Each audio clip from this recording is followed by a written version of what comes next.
ఇవాళ ఏంటంటే ఇది ఉల్లికాడలు అంటారు, స్ప్రింగ్ ఆనియన్స్. ఓకే, దాంతో కొంచెము ఆమ్లెట్ లాగా వేసాను అనమాట. పొరటైనా చేసుకోవచ్చు. ఇవి మంచివి కదా ఆరోగ్యానికి, గ్రీన్ కలర్. ఓకే,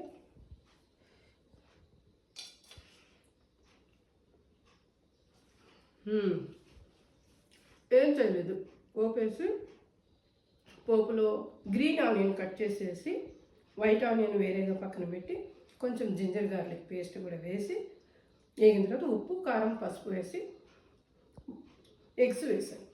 కదిలించకుండా ఉంటే ఇలా ఉంది, చాలా బాగుంది. కొంచెం స్పైసీగా అనిపిస్తుంది, బాగుంది. Thank you.